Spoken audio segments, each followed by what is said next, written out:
Many months later. Jorgen and I are back. We actually had some technical difficulties, and now we're a little older, a little wiser maybe, who knows? Yeah, some months older, some months wiser. Some months older, some months wiser, and we just wanted to basically pick up where we left off. So the life here in the Philippines in general, we discussed a lot about it already. We discussed the travel opportunities, we discussed how it is to interact with the Filipino people, that they're so easy to communicate with if they speak English, and most of them do. So that's generally pretty easy. Our lives here in the Philippines so far, Jorgen has been here for 8 years already. Yes. And I'm here close to 6 years, and eventually you're planning to become a citizen of the Philippines, or what? That's a good question. You have to be here permanently for 10 years, so Correct, I still have 2 years, and then you can start to apply. And then I don't know how long it will take, and whether I didn't get in the details of this process. If I get a Philippine passport, my home country, Germany, allows recently that you keep your German passport. I hope it will still be in 2 years. Okay. That was also for me a requirement, and then I will start with that. But with this visa, the benefit you already have is that in the most restaurants here, you get 20% discount for food. For senior citizens. And because for German beer it's considered as food, in the Brotzeit, the German restaurant, you get 20% for your food plus 1 beer. Really? That's a basic. Wow. Okay. Can be half liter, I guess. Yeah, they said 1 beer, yeah, and I usually don't drink below. in Brotzeit. That's very good. So the 20% you get in many places, but only with a Philippine citizenship, you will get the 20% also in a supermarket and in many other places. Okay. But already had, when you buy pizza for takeout, 20% discount. And you also get discounts for other things, like for example, shows or like a movie tickets. You get discounts for that as well, I believe. Yeah, I'm on Netflix. Sure. But probably, I don't know. Maybe I went long ago to a cinema and probably forgot to use it. Yeah, just that. Anyway, it's not expensive here. That's true. It's pretty cheap, but there's generally like a broad spectrum of different discounts that you can get. It's not only for food. Food is the most important, obviously. But if you look around, maybe some transportation discounts or things like that. You never know. The best thing to do is ask. And then, it's not only the discount, you also get in the priority lane. Oh, that's true, yes. When you go to your bank and they have this automat to get the number, they have one for senior and pregnant and who needs more support, like me. So you can get this priority lane, or wherever you have to wait. It's very often in the hospital, wherever you can use the priority lane. It's this kind of priority lanes is very typical in many different countries, but I noticed that here in the Philippines, there's more of an emphasis, more of a focus on giving priority to PWDs. Yeah, it's you say more on focus. I would also say you feel more respect here. True, yes. And I cannot say it from my country. Really? I don't know whether there's priority lane, but maybe I was too young when I left. But it's not a service country. But anyway, we talk about the good things in the Philippines and not bad in Germany. Okay. Luckily, you also asked me about the life in general. In the previous videos, I talked already a lot about the life here, and just to complete it, when you have the visa and you live here in a good area. It's really very enjoyable. Flashback. Another pretty serious and important expense for expats, especially people who plan to move to live in the Philippines, is a visa. So how difficult was it for you to get a visa to first come to live here on a long-term basis and then to renew it? I think what is the same as a German and some other nationalities as well. They can just come here and they get it on the spot, and then you can, as a German, you can extend for quite multiple times and quite long time. So that is a tourist visa. The other option to have a long time visa is the so-called SRRV, a special residence retiree visa, SRRV. Not only for retirees and it's not only for foreigners, it also includes Filipinos who lived abroad long time and come back. So there is a whole package of different rules and costs. In my case, it was not so expensive. It depends on your age and also your status. End of flashback. I also wanted to insert a quick mention from my sponsor that there's a company called Filipino Visa. It sounds like you had a similar kind of service that you would be able to get from Filipino Visa. It's just that you were fortunate enough that you had this kind of a contact and you already were stationed here in the Philippines. So basically the whole process was more streamlined for you. That's right. As a result. So you didn't have a lot of hurdles to go across. There's a process to dealing with visa. There are a lot of small steps like police clearance and documents from your home country, and it will take a while.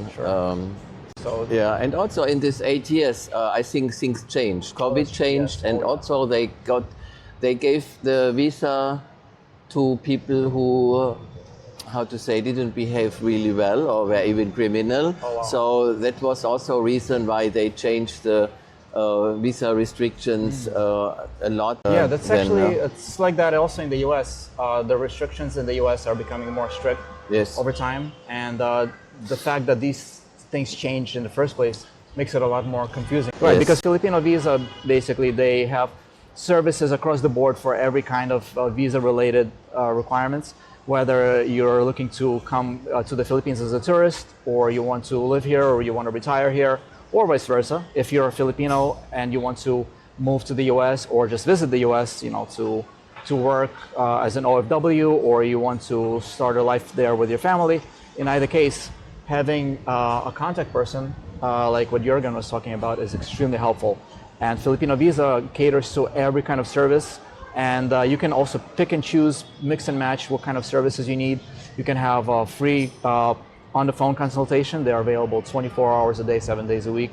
Personalized service where they actually come to your house and they deliver the documents that are needed. Just to get your signature, they help you with filling out everything for you. And then they deliver back to the processing center where it actually needs to be done. It takes all the headache and hassle out of what you're working on. Right, yeah, it's of course very useful to have this baseline information on what it takes in order to make this kind of a move. But this is the kind of thing that Filipino Visa can help you navigate through. When I got my visa, in my case, you can already get this retiree visa, which 30 years, 35 years. For 35 years? Yes, when you are this age. But it changed, it's no more. Uh-huh. But then you had to pay more.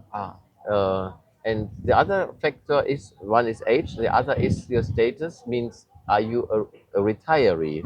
And I had this document from my company that I'm on early retirement when I was 56 already. So I was considered as a retiree. Wait, you mean you're older than 56 now? A little bit, yeah. I mean, after 7 years, I'm 7 years older, yeah. So your status also counts. And I'm not up to date with the rules now. Yeah, I know these things change. And when I say more expensive and less expensive, there are basically two ways. One is you pay a deposit to a bank. In my case, it was 10,000 US dollar, and it can be 20,000 when according your age and status. And the other option is you don't pay this deposit, but you invest money in real estate.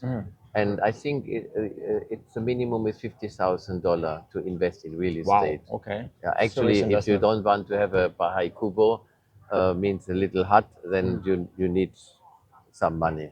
So these are basically the two options. For foreigners to own a real estate 100%, there's only one option. This is a condo. And you cannot own land. For land, for a house, but the condo is the exemption. Right, yeah. Because you can own a condo 100% if in the whole condominium owners association, 60% are Filipino owners. Right, yeah. So this is kind of exemption that you can own 100%, and that is what happened in my case. So, but If you really consider to move here, first have a longer period to live here. Also to know in which area. I mean, there are a lot of people, they migrate in other countries like Australia. They spend vacation, maybe even 2 or 3 times, 3 weeks if each time or 6 weeks, and they found it great. And they move and they cut all in their country. I had a colleague, and it was very expensive for her with her boyfriend to go back later because they broke up everything, Oh wow. and they found that to work and live there is different than vocation. I mean, true, this yeah. should be common sense, but Yeah. not for everyone, obviously. Yeah. So I would recommend to first have a long period to Yeah. live here. And And it's a different mindset that you need to have. yeah, and also get in contact with people foreigners who live already here. And one special tip, get in contact with Filipino community in your country. a There good are a idea. lot, they are everywhere. And Fortunately, they live like, I mean, they have events, their food, they have their dances, they behave like Filipinos for sure. They do their karaoke. Yeah, everything. Yeah. And that is actually a very good tip. And they also like to matchmake. Maybe before you are in the Philippines, you already Yeah, that's true. have contacts. Yeah, yeah. Don't waste time. Yeah, that's true. So BGC is considered to be pretty much the most expensive area in all the Philippines. So what would you say about like the cost of living of staying here in the Philippines, like especially in BGC? You lived in the entire 7 years in BGC, correct? Yes, I started here already, Okay. and I'm still in the same place. Mhm. When you are used um, to the costs in your country, then it's first not a big surprise. But actually it's quite expensive. I would say for groceries or including drinks like beer and wine, uh, I I spent here about 25,000 peso per month.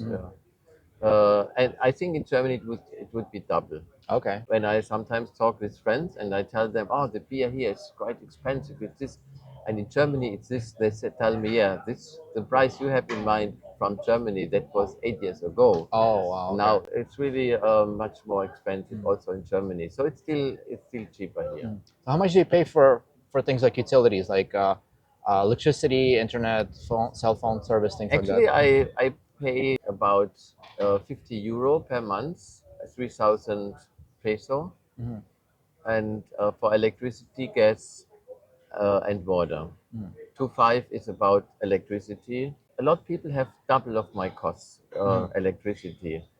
Maybe my aircon is on with a converter aircon, and I also don't use it all the time. The whole Right. night I don't use it. My place is about 70 square meter. That's also important when you talk about the costs of utilities, and the rent would be in my place between 60 and 80,000 peso per month. And when you compare with the costs here for Filipinos, maybe 20 to 25,000 is the normal. And the some people ones make who even are like less. in a massage therapist or just a waiter, maybe they have only less than 20,000. Less than 20, yeah, like So 17 maybe. 30,000 is like for me a good normal income monthly. Right. So when I compare so my rent 60,000 would be already double of the income. My grocery shopping is already about the monthly income. So it's really a high level. But with the German fund, it's makeable. Well, speaking of costs, like how about things like insurance, like health insurance, and the cost of healthcare? Yeah, actually, that is a very serious point. Sure, You yeah. cannot live here without a good health insurance. The problem with the health insurance was only deal with companies. Oh, So okay. when you hear about one and get a referral, it might not be for a private person because the person who tells you is working in a company and they get it from the employer. Okay. So that is one thing. It must be for private. And the second is the caps are often very low, and the insurance will not pay enough if you get really seriously sick. And this small amount I can pay from my pocket money, so I don't need insurance for that. Okay. So you have to find a health insurance with very high caps. Right. The second thing is uh, they increase usually 3 to 5% per year. So calculate how Every much year would it it goes up. per year. Wow, okay. So calculate how much you have to pay in 5, 10, 20 years. Can Yeah. you still pay it? Or you pay now when you are young and healthy, and when you really need it, you cannot afford it anymore. So what I did, I used only the inpatient. My health insurance, I choose uh, for real emergency, like you have really a big issue with Sure, your yeah. organs, or you have with your head. Or if you get an accident or something. Accident, especially with my driving. And my health insurance is about 100,000 peso per year. Per You year. can- US has the most expensive healthcare in the world by far. Like no country even comes close. I know. And the Philippines is actually quite cheap when you need to see a specialist, like for example a neurologist or something like that. It would typically be cheaper to pay a full price for a visit for an appointment than a co-payment would be with a standard health insurance in the U.S. Yeah, It's and the crazy. quality is often quite good. I mean, I know mostly what's around here, and this is a good area. So we have this very famous hospital here, St. Luke's. St. Luke's, just Yeah. 10 minutes from my place. So you don't need to worry about the quality. But if you live in a province, first, the quality might be not as good, and second, and that is also a point when you decide where to live. If you need 6 hours on a bumpy road to the hospital, yeah. that could also be an additional risk. Yeah, for sure. Out in the provinces, there are not that many hospitals that can be frequently found.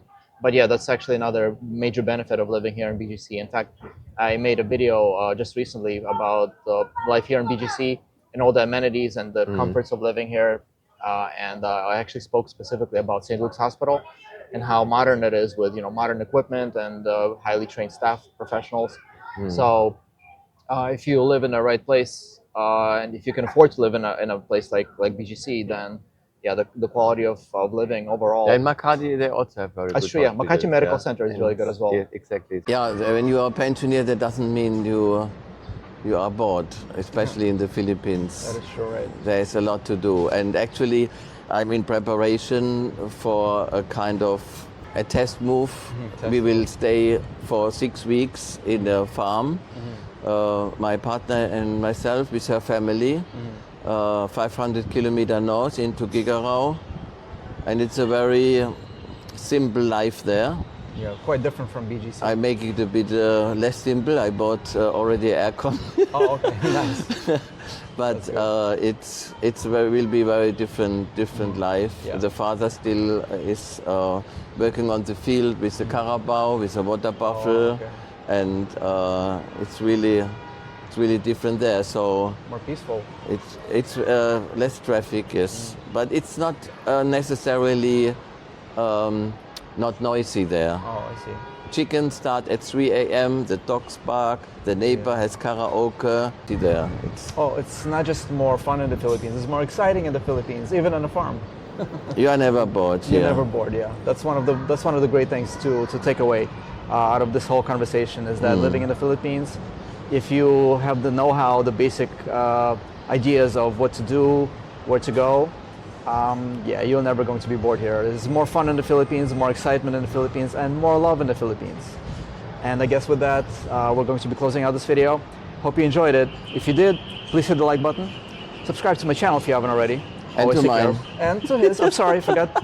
Don't want to forget to mention Jürgen from Germany. Enjoy Life in the Philippines is the name of his channel. That will be linked down in the description of this video, so you can see that. And I'll see you in the next one. Bye. Epilogue. Shooting this interview with my friend Jürgen, who's actually my best friend here in the Philippines, it was a real pleasure. He is such a wealth of knowledge and information through his years and years of experience that he had working on his life here in the Philippines. He has been all over the world, as he already mentioned in the video before, and learning from him is really a treat. I do hope that you check out the links down in the description for not only my links that I posted there from Filipino Visa and Christian Filipina, but also his channel as well.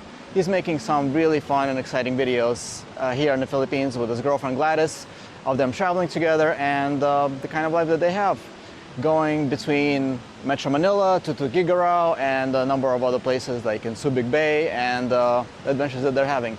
So do check it out in the description, and I'll see you in the next one. Bye.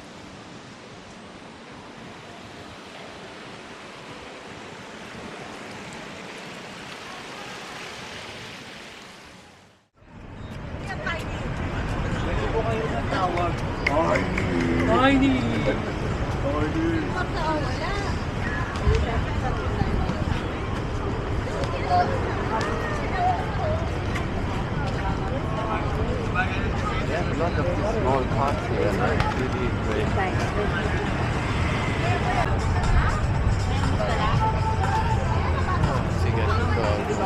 Yeah, you should. Living in a place like this.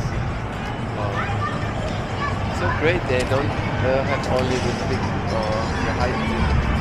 They have the one, but it's not many small. And see, it's really like a vacation place here. Amazing.